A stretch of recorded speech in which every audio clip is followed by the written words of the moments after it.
This is Pharaoh Afternoon. We appreciate you guys for tuning in to the Play Your Cards Right podcast. Everybody like, subscribe, comment, and be a part of the show. Hey guys, welcome back to another episode of the Play Your Cards Right podcast. Today we have my brother IKKON Music. We talk about you all the time, my brother. Today we about to get into IKKON's story, the music, his journey, and we finna motivate y'all while we doing it. So, my brother, I'm gonna let you introduce yourself to the people. All right, well, my name is IKKON from IKKON Music. I am a kind of a jack of all trade in the music industry. I am a engineer, producer, slash videographer, photographer, and everything like that. So, kind of like a one-stop shop. Man, he the jack of all trades, man. When I tell you, this man did my videos, he did the music, he did the beat, he did everything. Like, this man he's a ghost, man. I'm telling you, man. So, like, how did you get started with doing music, and where did the motivation come from? What was the first thing? I was an artist. Being on stage and stuff was cool, but it wasn't really my thing. I didn't really care for it. I like the behind the scenes. I like watching, other producers make beats and stuff, and helping out with wordplay and everything like that. So that was dope. So I got into that part. And then, I don't know, I just decided to kind of get my own equipment and start recording myself. And then, next thing you know, friends are like, man, who recorded that? I did. Unreal. So then, friends come over and they want to, record, and I record them. And then they tell their friends, and their friends tell their friends. And Unreal. then I'm running a business. For sure.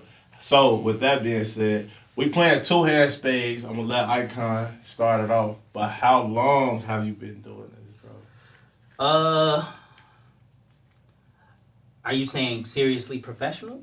Either way. Either way. Let's do both. Let's do All right. both. So, I've been making music since I was about 15, maybe like 15. So, it's been, 22 years. Great. Now, professionally, I started off in 2015. So, it's been about 10 years, that I've been doing it for other people. Yeah. So I always ask, is like, what are some of the biggest names, if you want to shout them out, or some of the biggest projects that you worked on? Man. So, I mean, I have a few, but I don't know. All right, so we'll start here. We'll start with music. As far as music, I would say you. That's you. love. You know what I'm saying? Here we go. Man, I ain't gonna cap. I need that bell. Real. I ain't gonna cap. You, being one of the more serious, consistent people to kind of really do it. Yeah. You know what I mean? That's love. Jumping on stage and making sure that you really pushing your music and stuff like that. But then, on a video side, I mean, I've done a lot of different types of video. I've worked with, John Blue. I've worked on a couple of videos with John Blue. Yeah. Go crazy. Shout out John Blue, for real. Bro code. You know what I mean? I've done a lot, man. It's hard to kind of just even in the moment just think of all of the names. Yeah.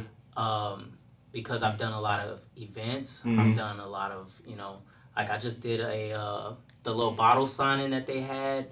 Morris Chestnut. Yeah. I'm pretty sure you've seen it. I just did that with them, and I did the concert with Sexy Red and Tink and everything. For the Winter Diaries, doing stuff like that. I've done a lot of that. In the studio though, I haven't done too much as far as on a large scale, but I mean, I work with mostly local artists, you know what I mean, that's trying to, they up and coming, they trying to get something going. And like I said, you have definitely shown and proven that, consistency is key. And I appreciate that. Fact. So what was the thing that motivated you the most when doing music? What keeps you motivated? Seeing people smile, man. Even the hardest gangsters be smiling in the studio. Yeah. You know what I'm saying? They be cheesing, bro. They be overly hyped. You know what I mean? So just seeing the excitement, the happiness that goes with it, I think is probably the dopest part, and that's probably the one thing that kind of keeps me going is people being happy that they're doing something dope. You know what I mean? And it keeps me on my toes. I ain't gonna lie, you know? It definitely keeps me on my toes. On the real, man. And that's one thing about it, bro. Creating music is one of the things that just it has you to be able to realize when you creating something, bro, you don't know where you starting from. Me and you did sat down many a times. We didn't know what we was gonna do. You will come up with a beat. You will give me a beat package or something that I can, you know what I'm saying, work with. And we created hits out of nowhere. You know what I'm saying? Just sitting there for hours, just coming up with different tunes. You like, nah, put it like this, do it like this, man. So it's just a feeling of, you know what I'm saying, you creating something that was never there. And that's how you can be able to challenge yourself to always do better in different situations, no matter what you get. You get what I'm saying? No matter what you get your hands on. Like, we starting off with nothing, but we finna make this work, bro. Like, we do that a lot. So, what were some of the biggest challenges you went through over the years as it deals with, like, music and relative to your life, too? Balancing life, regular life, you know what I mean? Because, you know, you get stuck kind of constantly doing music with other people. You know, it's kind of sporadic. People call you up at 10 o'clock. You know, you chilling in your pajamas, watching your favorite show, eating cereal. You know, and people call you like, hey, you in the studio? No, I'm not, but I will make it. You know what I mean? So it's the work family balance of just trying to make sure that I'm taking care of business, but at the same time being around my family. You know what I mean? So I think that's probably the toughest part. And to second that, I would say is maintaining a level head while doing it. Because it'll definitely take you out sometimes. You know, you trying to accommodate everybody, and everybody don't deserve it. I ain't gonna lie. Everybody don't deserve it. Some people, you know, you just gotta leave them where they at. So that's kind of hard because I always want to help out people. I want to do as much as I can, but yeah. So when it comes to creating routines for yourself, what are some of the things that you do to be able to help you stay level-headed, focused, but also raise the bar for yourself? Just staying, you know, in tune with people. Not even just like on the music side. You know what I mean? That's tough. Like, sometimes you just gotta kind of reconnect with people on the human side. You know what I mean? And that's why I call you sometimes and just be like, hey, what's good? How you been? You know what I mean? For real.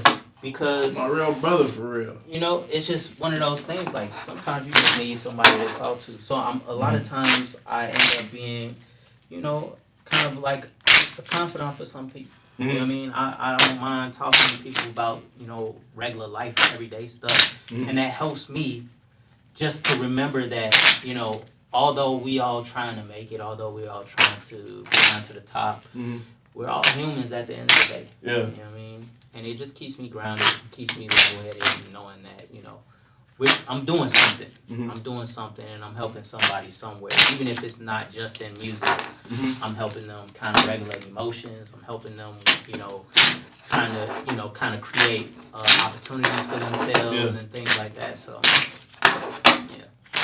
What are some of the ways that you celebrate the small wins as they align with your bigger picture? That's 12 p.m. if y'all didn't know. That was one for the age. Celebrating wins, you know, I can honestly say I haven't, you know, I kind of roll over those wins. I kind of keep going. You know what I mean? I haven't taken the time to celebrate, you know, any wins. Realistically, I'll celebrate when I won it all. You know what I mean? When I got it all, then I'll celebrate. Until then, I haven't fully successfully gotten to my goal. And because that hasn't happened, I don't see anything that's needed to be celebrated.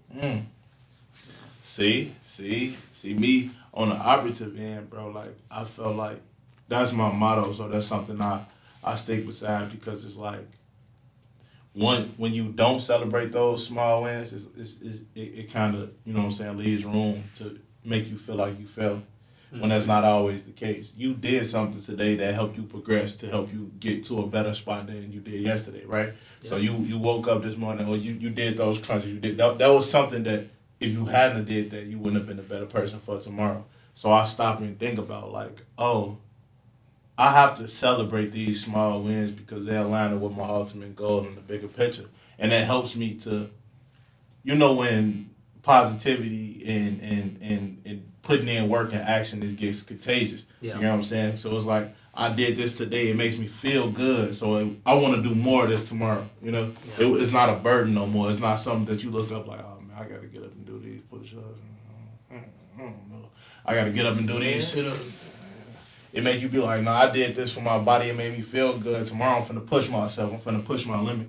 So celebrating the small wins is for me, you know what I'm saying, it's often the thing where I gotta be like, I just did something that made me feel good. That's the thing, right? I don't necessarily celebrate it, but I do recognize it. Yeah. I recognize that I did something better than I did yesterday. I recognize that I am, aligning myself with my actual goals. Mm-hmm. But there's nothing that I would say that I specifically do to kind of really celebrate it. Mm. You know what I mean? It's more, if I was to say I celebrate it, then the celebration is me noticing that I did something different. Okay, so we gotta come up with something. What can we come up? Because I feel like I do the same thing now that you bring it up. So what's one thing that we can give the audience or the fans to be able to stop and do to celebrate their small wins? I feel like I never thought about that. Like I always thought recognizing it was enough. You know what I'm saying? I mean, you know what? I think it is. I think you recognizing that you are doing something, meaningful and you're on your path matters. I think that matters more than you celebrating. Because ultimately you still ain't where you want to be. True. But you recognize that you're on that path. So I think, realistically, you don't have to necessarily celebrate. It don't have to be a big deal, Just noticing, taking the time to notice the changes and recognizing that you are doing something different than what you were doing before. Yeah. It'll go a long way. You know what I mean? I mean, now, if you want to really celebrate, shoot, you can never go wrong with food. Nah, for real. You can't never go wrong with food. Nah, for real. But I don't think it's a necessary thing. Yeah. At least for me. Yeah. And everybody's different. Some people may feel like, nah, I like to celebrate. Cool. For real. Really want to ask this question. What's next for IKKON? What is world domination? Oh man! It's getting critical. World domination is crazy. I do not want to just be sitting in the hot seat, my whole life. I don't want to just be the engineer. You know what I mean? Mm-hmm. So that means that I want to start something, that's a little bit more like I'm trying to work on this media company and getting things together on that aspect because I want to be able to have a team of photographers and videographers that can actually go out and do the work, which will ultimately create jobs. Yeah. You know what I'm saying? So while doing the engineering and the producing thing is cool, you know what I mean? I feel like visual media is going to be the next best thing. That's going to be the content creation is king right now. You know what I mean? So I feel like it's only going to get bigger. It's only going to get better. And I want to be on that upward curve. I don't want to be kind of stuck at the bottom. I feel like I got into music engineering and producing a little late. And I feel like now I kind of jumped into the media thing right at the time where like COVID was coming. So it was like a big deal. Everybody's trying to do the content creation and stuff like that. So I think, making something of myself when it comes down to media is going to be the big picture for me. over time, like I understand that IKKON is a humble guy. Like he's being way more modest. You know what I'm saying? Because this man made 12 albums with me alone. You know what I'm saying? Like I give it like 8 to 10 videos. He shot, filmed, directed, and edited himself. Beats, all of them. Like you get what I'm saying? So it's like, bro, you wear a lot of hats, bro. You give a lot, you know what I'm saying, like back, especially like when it comes to like putting together projects, bro.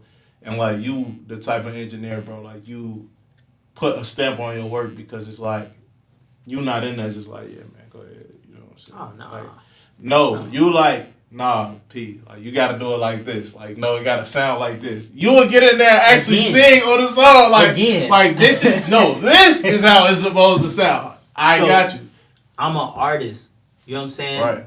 I started off as an artist, so I keep that. Yeah.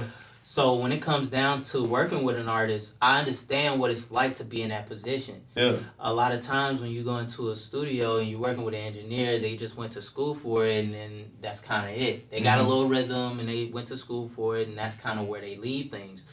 But for me, you know, I started in the trenches with everybody else, doing the music, going to different, you know, going to beat battles. We don't do beat battles no more. I think we should bring beat battles back for real. What is that? Beat battle? Oh my God. Yeah, you gotta tell us about that, bro. That's the coolest thing ever. It's like you get a bunch of producers to bring out like their top tier beats, like maybe 3 to 5 beats, top tier, and they go like back to back playing their beats. Yeah. You know what I'm saying? Just like a battle. Yeah. And the best beat wins. You know what I'm saying? Like the crowd get to picking who got the best beats and stuff like that. Like, nah, that sounds tough. It's dope, bro. Yeah. Like going to those is really dope, and we don't have those. Like and ciphers, bro. Ciphers. Yeah, we don't have those. Like either. Chicago, I haven't seen like Chicago have like a real big cipher like in a minute, bro. Everybody just coming, spitting, freestyling, or bar. You know, people already wrote, bro. Like. It was a thing where, like, that was what we did, bro. Like, just to bring the people out, you get what I'm saying? So, bro, what are your top 3 things that motivate you in life, period? I would say my children, first and foremost. You know, my closest of friends definitely keep me motivated. And ultimately, me. Yeah. You know what I mean? I keep myself motivated as much as possible. And then you got everybody else that comes and they're lifting me up as well. So it's kind of hard to not be motivated. Yeah. Because then my son comes home and he's like, Dad, we in the studio? Like, I guess so. I guess we are in the studio. Like, let's go. Man. You know, so it's one of those things where everybody kind of play their part. Yeah. You know what I mean? When I go into the studio, everybody kind of plays their part too. So okay, let's just take a step into a session with IKKON. You know what I'm saying? Like, how do you set it up so that you get the best out of the artist? Go in there ego free, you know, understanding that that's tough. You may be an artist and you may feel like you dope and your friends may feel like you dope. Right. But you don't know everything that I know. Right. You know what I'm saying? On the technical side. Yeah. So you may not know how to actually record. You know how to rap, you know how to put your lyrics together, you know how to keep the rhythm and all of that stuff, but mic placement, knowing how to position yourself on the mic, knowing how far away to be, knowing how to project your voice, you know, knowing how to hit certain notes. Yeah. What sounds good, what sounds bad coming off of certain notes. You may not know all of that, but you understand what rhymes with what and how to put it. So just letting people feel comfortable in doing what they're going to do, but also letting people know, hey, you know, we're going to be ego-free up in here. And we're going to work together to kind of create something really dope instead of it just being all on you or it all being on me. Yeah. I'm not much of a just push the button type of guy. I want to be immersed in it. Yeah.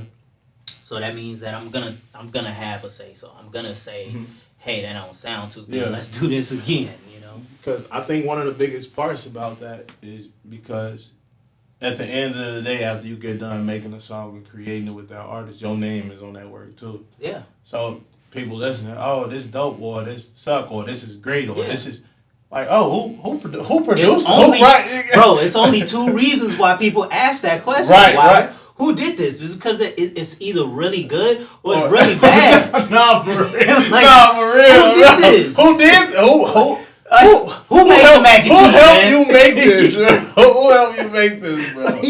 Yeah. It's on me or you? It's on you. Oh, it's on me. My bad. I'm holding up the game, but yeah.